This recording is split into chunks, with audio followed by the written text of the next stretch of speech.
dating back to January, we made some changes in the staff, and certainly coming off the year we had last year, wasn't to anybody's expectations. So we made a lot of changes starting in January, and these kids really bought in, all the returning players, and so we've come quite a ways in the last 8 months, and ever since we've started our preseason, we've been really moving in a real positive direction. I feel like we're making a lot of headway, and adding in this freshman class has really injected a lot of things we didn't have, but also complementing the talent that we did have. And we've got some players back that we didn't have last year, and so all of that stuff together makes for an exciting time for us, and we're looking forward to getting after Hofstra on Friday and see what happens.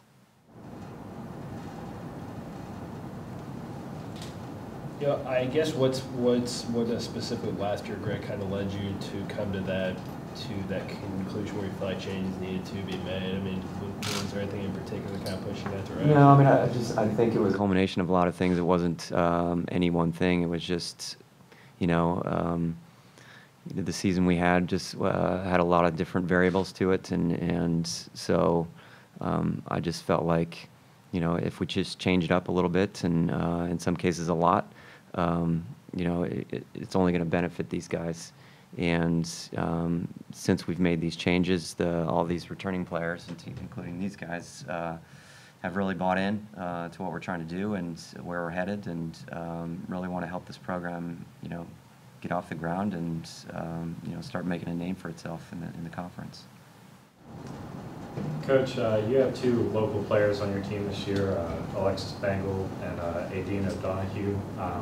How have they been doing so far, and why do you think it's important to keep the local players on the roster? Alexis Bengal tore her ACL, her other ACL, during our camp in June.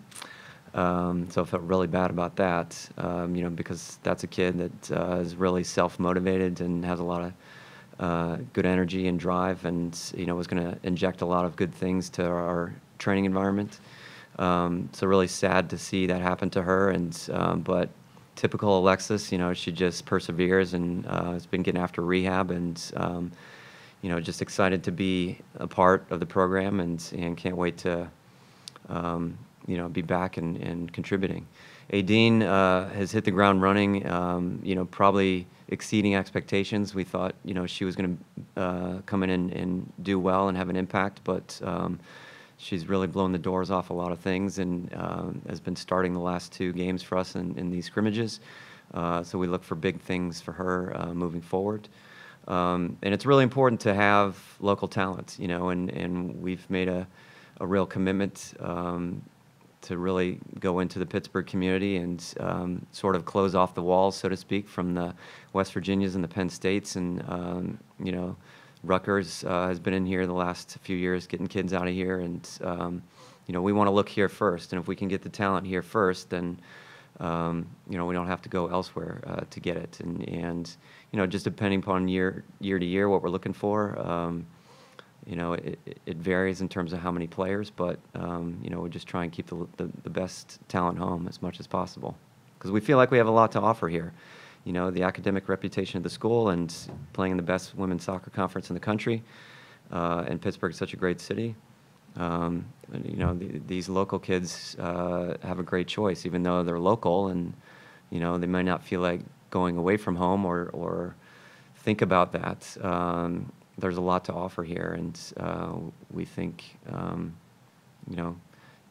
we provide a lot of things, an opportunity for them, education and athletically, that they can get elsewhere, but why go elsewhere?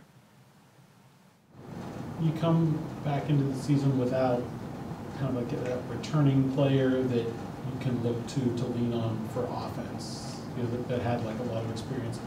Is this early part of the season really important for just figuring out who works well with who, and how things are going to work, as far as scoring goes?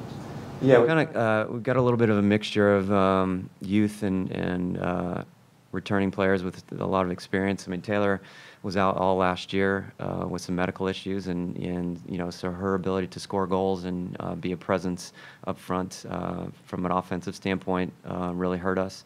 You know, Sarah Krause had to carry a lot of the load offensively for us last year, and there just wasn't enough around her. And certainly, you know, getting Julie back in the mix and getting her around these other kids, and you know, with the addition of some freshmen, is really going to help her game and help all of us, because you know, she'll have some real options to play to, and that's the exciting part. Is, you know, we're just a lot deeper in a lot of positions, and we just have a lot of good choices.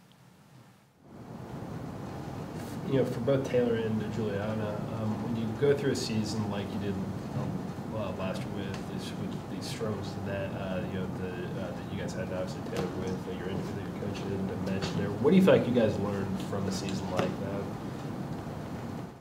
I'll go.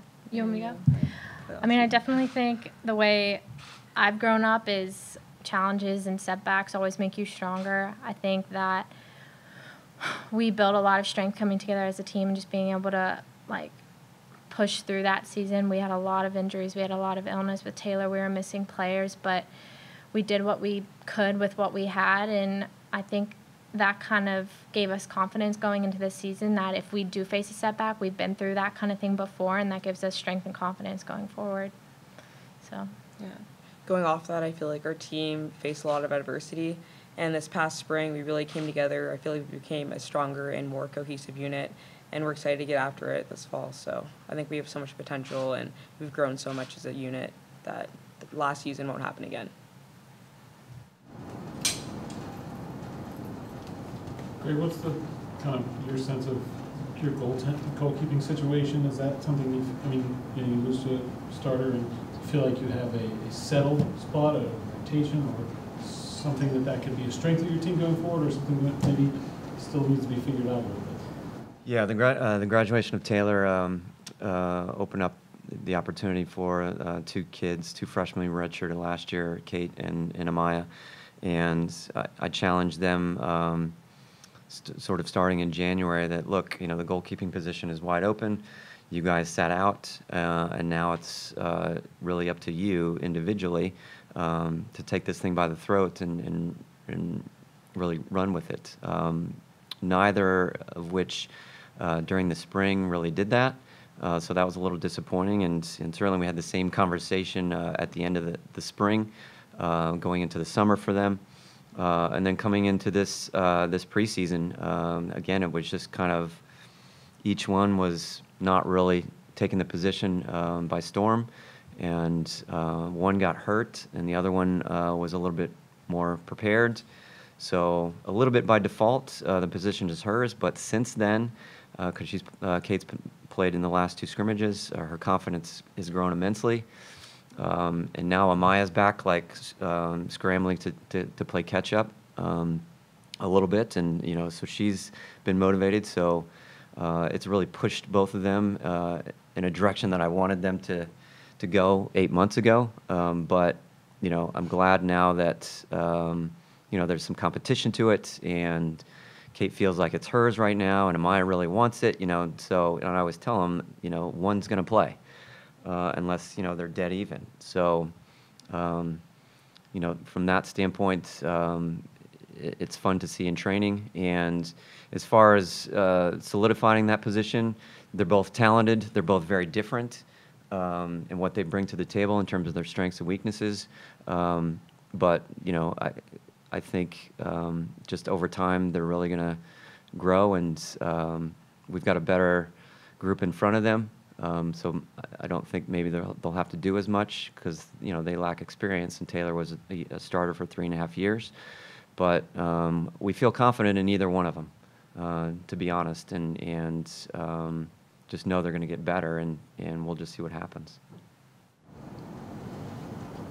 You know, the three schools who are obviously playing in different conferences, except as you're working to try to sort of build Pitt up, what are some of the difficulties that, you know, that come when you have, you know, Penn State, you know, 2.5 hours away, when you have West Virginia, they made the College Cup final last year, now we're 15 minutes south.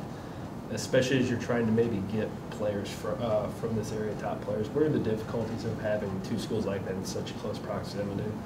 Yeah, I mean, we go up against West Virginia a little bit more than we do in Penn State in recruiting, just because they're sort of on another level of recruiting. But, you know, we always go after the quote-unquote best kids, you know, because the lure of the academics here and the lure of the conference that we play in, so we're attracting a better player overall, which is good. But typically, you know, a lot of the best domestic kids, for example, will, you know, flock towards the programs that have been there and done that, you know, and there's risk going anywhere, but there seems to be a greater risk in coming to a program like ours where, you know, that you have to fight to climb a little bit more rather than fight to maintain. And, you know, so we've had to go to international places. You know, we have a New Zealand player, we have somebody from Germany this year, we have 3 Canadians, we have a Spanish player, so, you know, we've had to try and equal out the talent or better the talent that we would get domestically and, you know, go abroad to be able to do that, just to try and catch up a little bit. And, you know, I think we're only going to attract the better domestic kids on a consistent basis when we start winning. I mean, that's really the bottom line, and hopefully, you know, this is a group this year that you know, has all the tools to be able to do that, and it's just a matter of going out and doing it.